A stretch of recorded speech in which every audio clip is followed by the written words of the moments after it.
Okay. So in this video, I'm going to talk about Dungeon Crusade Chronicles, the variant to Dungeon Crusade. Specifically, we're going to go over the skill dice. Last video, we talked about the warfare dice. You should know how to use that. If not, just check that video out. So quickly, phase 1 of the game, you're going to roll your encounter dice and your minion die. Do that every time at the beginning of your turn. Then phase 2, phase 2, you're going to draft dice. You're going to choose what pool, either the warfare pool or your skill pool. Okay, so let's pretend we're doing skill pools so I can explain how this pool works. So same thing as the warfare pool, warfare dice. You're going to draft three dice, and then you're going to choose one, and the other two go back in the pool. So what do these dice do? So these are pretty easy. This is the health die. You draft whenever you roll. So if you roll, let's do this. So I take these 3 dice, I roll them. Okay, I decide to draft the health. This gives me +5 health immediately. You cannot store it. You cannot do anything. If your character only needs 2 to be full, then you just use 2 and the other 3 are wasted. So you instantly use up to 5 health, and then it becomes exhausted. Okay, so that's the health. This one I've used, it looks like it should be the Life Force die, but it's not. It's actually the Essence die because I don't have an orange die that I could find.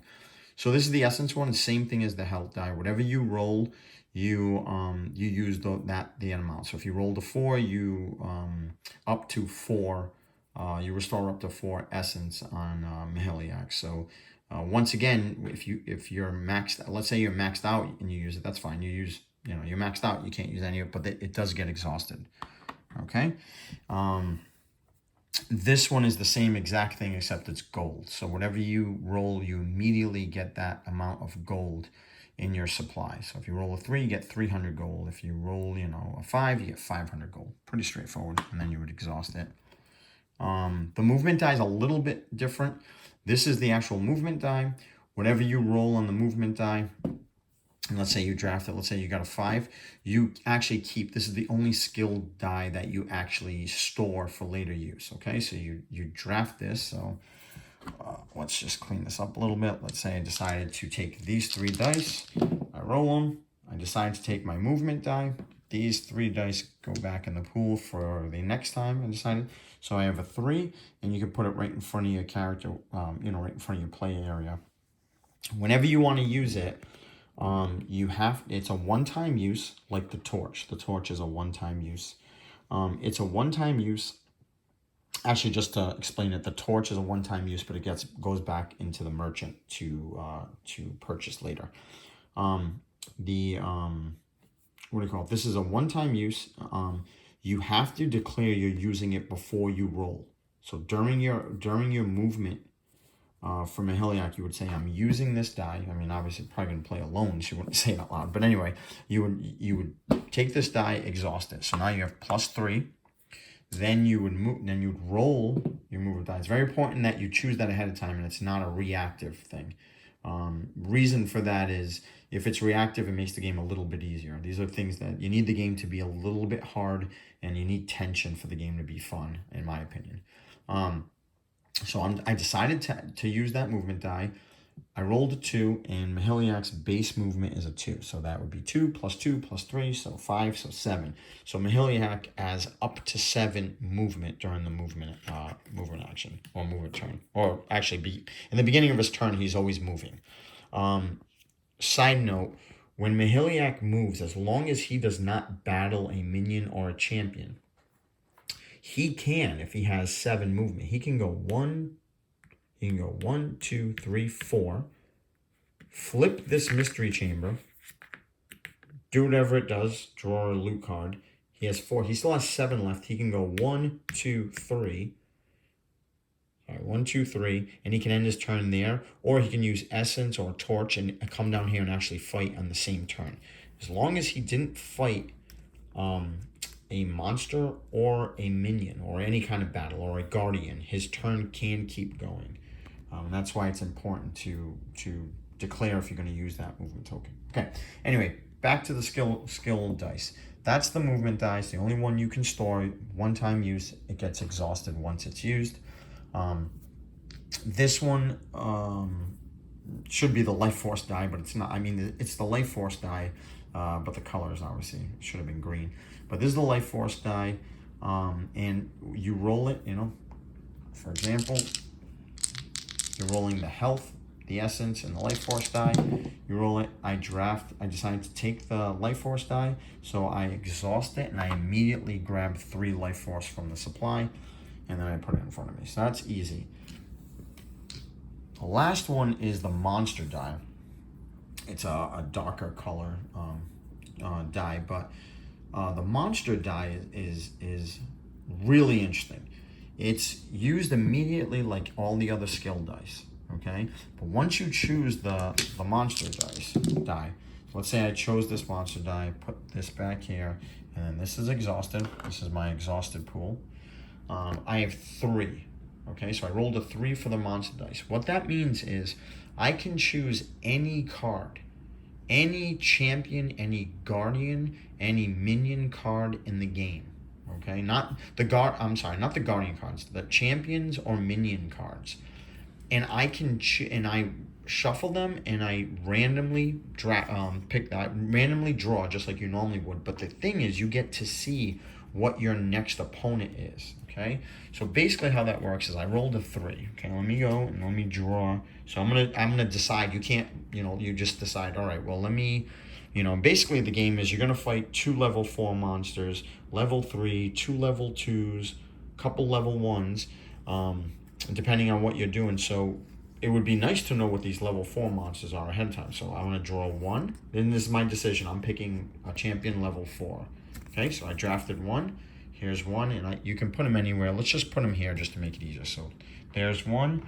I have 3. So let me draft another level 4. Okay, there's 2. Those are my 2 level 4. And then for my last one, let me see.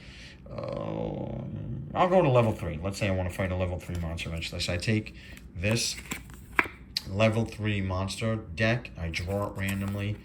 Draw the top one on the deck, and that's it. So now I have insight of what monsters and champion monsters and minions, if I could have chose minions too, but I have insight of what monsters are coming out and in what order. Okay, so the key to this is you need to make sure the first one that you drew of that level is all the way, make sure you know which the first one is, because you don't get to choose which one you fight. This is just telling you that the next level 4 champion token is this champion.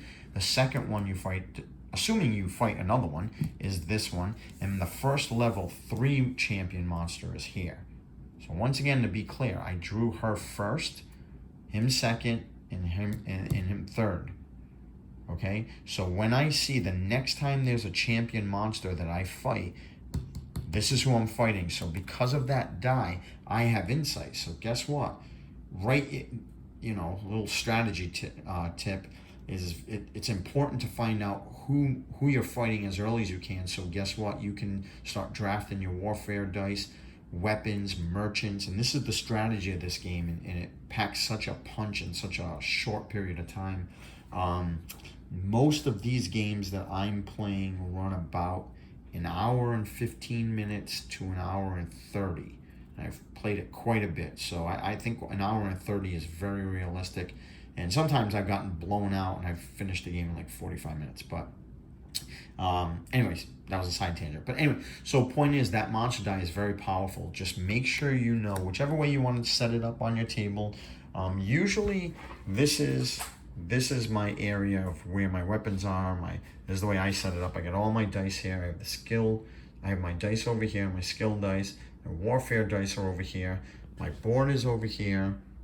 Terra track is up there, tucked underneath, and my merchants are right here. And then usually I've got that huge pile of loot cards somewhere in here. But usually how I set it up for me is I'll have it like this, from left to right, knowing that, and this will be my level 4 champions, level 3s, level 2s, and I kind of like find. Usually you're not going to have too many of these monsters because remember you're going to fight them.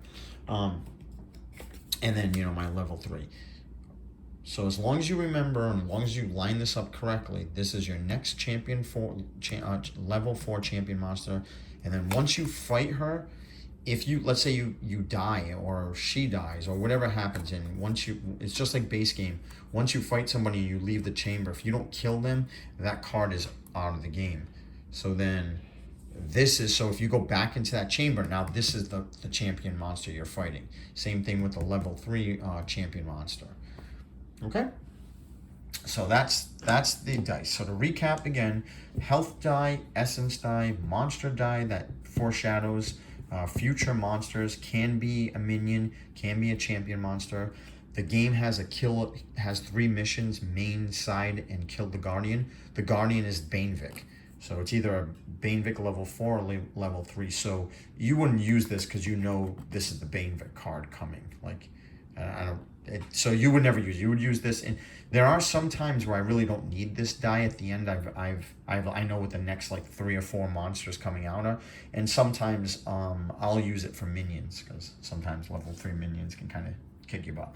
Anyway, so this is a monster die, a life force die, gold, and then the movement die that you actually keep in front of you for until you want.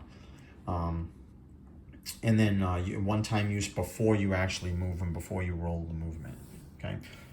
Here's the other thing. Keep in mind, just like the warfare dice, if you roll 3 dice, okay, and you want the monster die, but you don't want, you're desperate, you need more than 3, or you want more, or let's say, not even, let's say you want the movement, and you're like, no, I need to really move.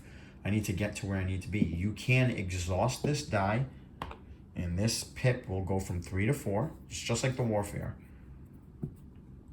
And then you can actually exhaust it one more time. You don't need the monster die. You can exhaust this, and this will bring it to 5, and then you have this here. And then just like the warfare dice, if you have this skill die in front of you, and you end up having, let's just get this over here. Let's say they're all exhausted or they're out. Just like, because you, remember, you can never, you always have to place at least 1 die back. You can never have no dice in the pool. And once you have 1 die left here and 1 die left here, in the next turn that you start the encounter phase, and when you go back to the draft phase, when you see this, you immediately have to, all these dice get refreshed back in. Okay? They all get refreshed. And then just like the warfare dice, just trying to give you an example, you have a decision of bringing these back. You have a decision of, you can bring the movement die back if you want to. I can tell you right now, strategically, I don't think I've ever even done that, but you can bring that back, you know, and you don't need to exhaust it. So that is the skill dice. I think it's pretty, I think that's pretty in depth. If you have questions, comments, or anything else, let me know. But remember, 1 pool, skill pool, and the warfare pool. All right, thanks for watching.